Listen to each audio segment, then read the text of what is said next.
Welcome back to the Deep Dive. We're the show that takes complex stuff and boils it down into clear, actionable insights for you. Today, we're zeroing in on just a few verses, actually. Genesis chapter 6, verses 20 through 22. Our mission, using the commentary and the source material we have, is to sort of pull out these surprising nuggets about faith, obedience, and maybe divine care, too. Because this isn't just, some dusty old story.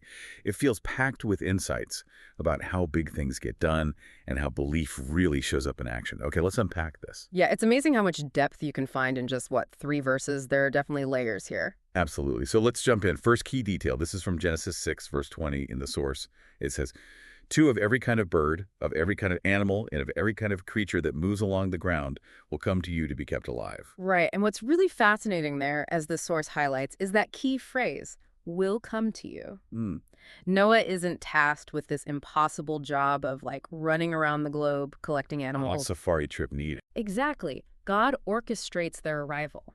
They are brought to him.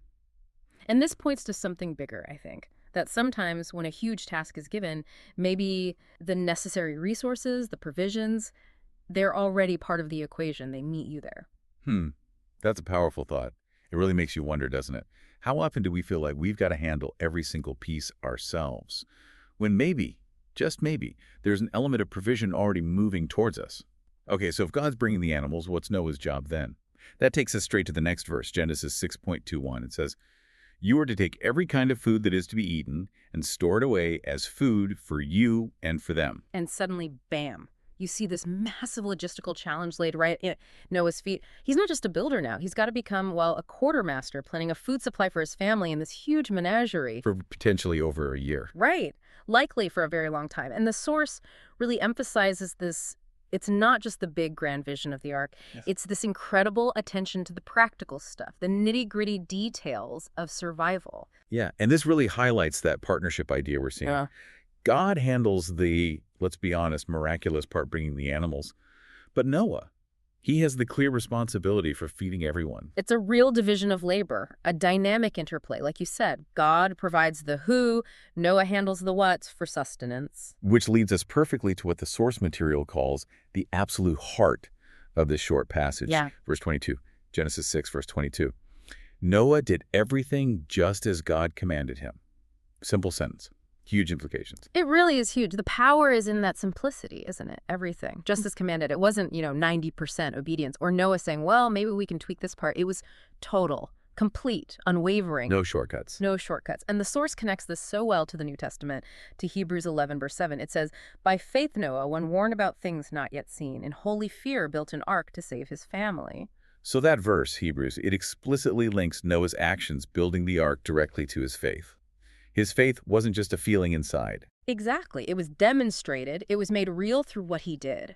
And this drills down into trust, doesn't it? Think about it. Noah had never seen a flood like this. Not even rain, some interpretations say. Right, he'd never built an ark before. There was no blueprint, no manual. None.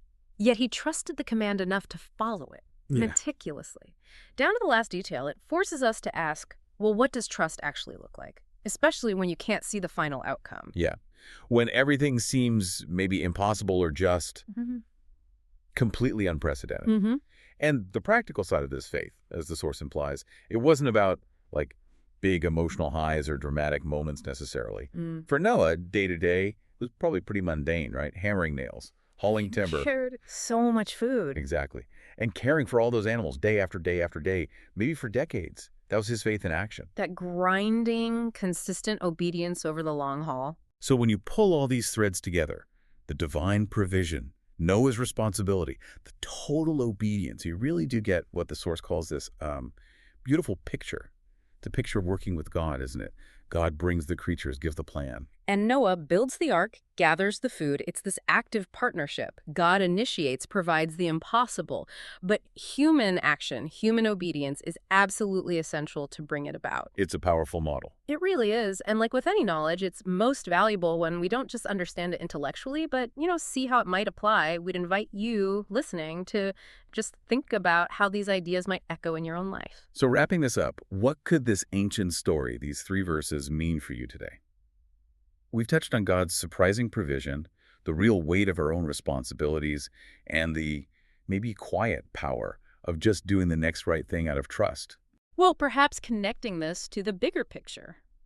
Maybe consider where in your own life you might be overlooking the importance of those small, faithful steps.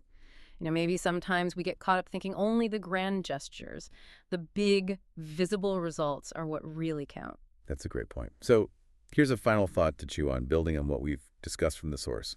How can you intentionally partner with the way things are unfolding in your own life? How can you recognize both where provision might be meeting you and also where your own practical, diligent obedience may be in seemingly small tasks is being called for? We really invite you to continue this deep dive on your own time. Maybe reflect on, when have you experienced unexpected provision showing up? And what does practical, faithful obedience look like for you? Maybe even just in the ordinary things you'll do today.